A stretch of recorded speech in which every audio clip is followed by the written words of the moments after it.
The University Student Government is hosting a town hall tonight on mental health.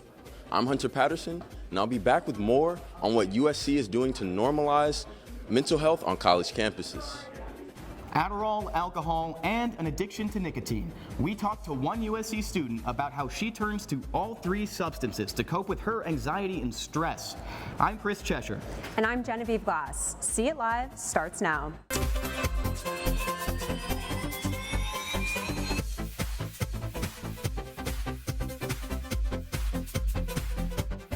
I feel like I'm losing my mind and I need to talk to somebody. And she said, oh, well, if it's not a life-threatening crisis, we can't see you.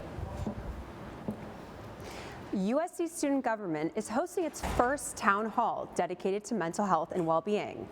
The event is starting right now, and we have Annenberg's very own Hunter Patterson live at the town hall. Hunter, what can you tell us? Thanks, Genevieve. I'm here at the Tudor Campus Center, where there is roughly 30 people setting up and getting ready for the event tonight. And as we mentioned earlier, this will be a town hall meant for mental health. And there usually will be around 3 or 4 held throughout the campus, but tonight is specifically for mental health. Now, there will be representatives from the USC Health as well as the Office of Wellness and Education. I was able to catch up with Dr. Greco, who will be a panelist here tonight, to hear her thoughts and expectations on the event. What is your favorite part about being able to work with these students? I think the most important part is that I'm here to serve the students and representing student health, collaborating with them, hearing their voices, talking about how can we, help the community. So that's just the best part of my job, is to be right there next to the students and hear what they're needing, what's working, and how we can improve. How often do you see students on college campuses speaking up about mental health? We see that quite often because mental health impacts all of us. It's about stress, it's about our state of mind, our well-being. So it's something that no matter who you are and what your background is, it impacts us, and we've got to take care of our minds. Now, conversations like these are what's necessary across the country, not even just here at USC, to normalize mental health on college campuses. Back to you in the studio. Now, it can be difficult to know when to reach out for help when dealing with mental health issues. Annenberg Media's Chase Beach spoke with students and a mental health professional to find out how we can recognize some of the signs of depression. USC graduate student Christy Hutchins knew she was dealing with mental health issues when her anxiety became unbearable. Big moment came when I ended up in the emergency room because I was having a really severe panic attack, and I couldn't bring myself back down to normal, back down to a regular level of sanity, and I had to go to the emergency room and get treated there for it. And after that, I was like, okay, something is wrong. Christy's experience has made her realize the importance of reaching out for help when anxiety and depression start surfacing. You don't have to feel like you need to be on the brink of suicide to go and get help, because you want to prevent yourself from getting to that point in the first place. Dr. Lauren Shapiro is the director of the Psychology Services Center at USC. She says even seemingly small changes in behavior can be indicative of depression. If someone really is experiencing depression, maybe it's not, they're in bed all day and they're, having suicidal ideation, but maybe they're going to class and they're having a lot of trouble focusing because they're feeling really depressed and it's getting in their way of kind of taking in the information that's going on in class. According to the Diagnostic and Statistical Manual of Mental Disorders, symptoms of depression include depression throughout the day, weight loss or weight gain, and extreme fatigue. Catherine Lippert is another USC student who's struggled with mental health. She knows when to ask for help. First thing is my sleep goes. My sleep schedule gets screwed up. And if my sleep schedule gets screwed up, then I am on my way to a depressive episode. Because depression and anxiety are so internal, it ends up being something that I have to first recognize in myself before I can reach out. Otherwise, if someone has already noticed it, it's gone too far. Experts advise looking out for symptoms of depression early on. If you feel like you might be experiencing depression, even if the symptoms aren't particularly extreme, there are plenty of resources available at USC to support you, both at the USC Health Services Center and at the Psychology Services Center, located here at the Seeley G. Mudd Building on USC's campus. For Annenberg Media, I'm Chase Beach. The National Institutes of Health reports that 75% of mental health issues occur before the age of 24. And that's why college is such a critical time for students to manage their well-being. According to the CDC, suicide is the 10th leading cause of death in the nation. And on college campuses, suicide soars to the second leading cause of death. A nonprofit supporting mental health awareness for students found over a third of college students experience issues with mental health. Most are dealing with anxiety, stress, and depression. And while many campuses offer mental health services, about a quarter don't. And because of this, around 2/3 of students with anxiety or depression don't seek treatment. Some students dealing with mental health issues turn to unhealthy habits like drugs and alcohol. We talked to one USC student about her very personal battle to cope with stress.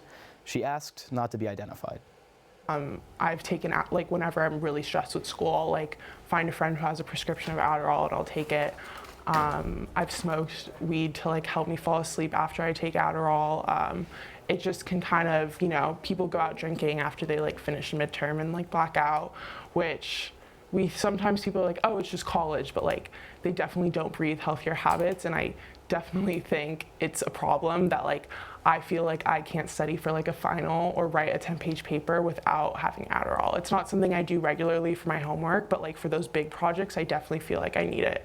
So I've definitely turned to other drugs to help me during those times. According to a USC study, the number of young people smoking e-cigarettes nearly doubled between 2017 and 2018. Alarming statistics like this have gotten the attention of mental health professionals. Vaping's the thing that everybody's talking about right now, but a couple years ago, people were talking about opioid addiction. And, you know, we've talked about kids, you know, using things like, you know, Adderall and those kinds of, like, study drugs. And, you know, so I think there's always kind of a thing that kids are using. I think it's more compelling for us to look at what the triggers are and why kids are feeling the need to use substances. In the past, people have turned to negative outlets instead of seeking professional help to combat mental health issues. Experts say we need to address the triggers of substance use before it leads to addiction. Some students choose to seek professional help from the university, but for USC junior Mia Bettino, that experience wasn't what she expected. About a year ago, when I utilized the walk-in counseling services that USC really likes to promote and boast that they have, that you can just walk in and see a counselor whenever you want. The receptionist, who was kind of had an attitude, who seemed pretty, like, condescending, said, well, is it a life-threatening crisis? Basically asking me, like, am I going to hurt myself? Am I going to hurt somebody else? I said, no, I feel like I'm, like, losing my mind and I need to talk to somebody. And she said, oh, well, if it's not a life-threatening crisis, we can't see you. Students covered by USC Health Insurance are able to see counselors in the USC Health Center. In order to do so, students must first schedule an appointment by either going in person, booking online via the USC Student Health Portal, or calling. After booking, students' first appointment will then be on the phone with a specialist for an initial evaluation. Then, the specialist will follow up with an action plan of weekly or bi-weekly talk therapy sessions. If it's an emergency, students can always walk in or call the 24-hour hotline. The issue of mental health in college students is also prevalent among college athletes.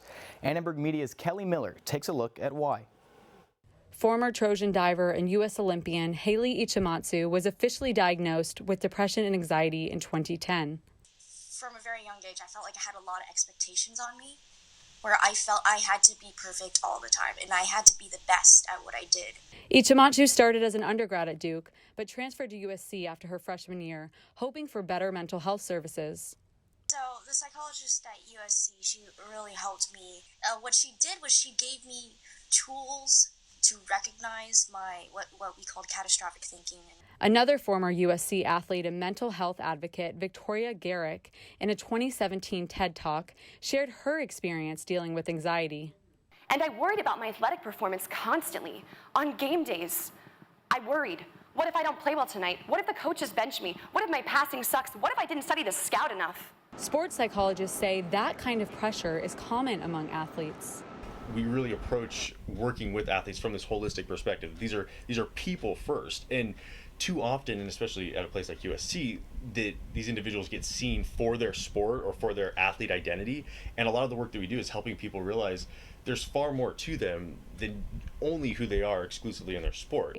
USC sports psychologists are optimistic that mental health issues on campus will continue to become destigmatized as more students open up about their mental illnesses and seek help. For Annenberg Media, I'm Kelly Miller. One place students can turn to is the USC Office of Religious Life. The dean of the department says he knows all too well the feeling of loneliness on campus. When I was in college, I was very lonely. The loneliest time of my life was my first year in college. I grew up in Southern California. I went to school in Massachusetts, so I felt physically disconnected from my community, but also spiritually disconnected. You don't have to be religious or theistic to have meaning and purpose or healthy relationships or something to look forward to. You just have to be human. But what I've been thinking about in religious life and in campus wellness is how do we operate upstream? How do we do things for all students that changes the culture of our campus so that we focus on thriving and flourishing? Among the services available through the Office of Religious Life is a semester-long class on well-being.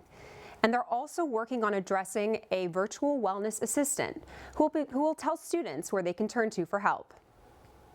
The leading candidates in the Democratic primary have all said they would devote more resources to address mental health problems and treatment if they're elected. Joe Biden calls on his time as vice president, where he worked to expand mental health parity laws, which require insurance companies to provide the same level of coverage for mental and physical health. He also supported $100 million of funding for community health centers and mental health facilities in rural communities. Elizabeth Warren also supports parity laws, but argues they're not being enforced, and she says her plan gives consumers better information about their rights to coverage. She also supports Bernie Sanders' Medicare for All plan. Sanders' plan would abolish private health care and replace it with Medicare for All, which would expand Medicare's mental health coverage to all Americans. Currently, Medicare covers a range of benefits, including yearly depression screenings, individual and group therapy, and, if necessary, up to half a year of inpatient care at a psychiatric facility or hospital. Pete Buttigieg also wants to better enforce the parity laws. In addition, he has proposed a host of mental health policies, including launching a campaign to end social isolation, destigmatizing mental illness, and requiring schools to teach mental health first aid. President Trump hasn't really focused on mental health, but he did call for mental health reform earlier this year in response to mass shootings in Ohio and Texas.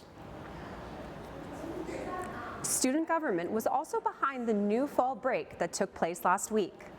Fall break was added in response to students voicing extreme stress, especially during this time of year. This break gave students a much-needed 2 days off. Students were feeling like I'm feeling it, like the mid-semester slump, and it's really important to have time to take off for not even mental health, but just physical, emotional well-being. So yeah, that was something that USG helped push through.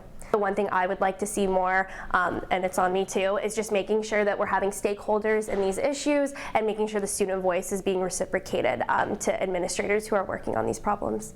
That's a perfect segue into. According to USG, an app is in the works that will allow students easier access to mental health assistance during times of crisis.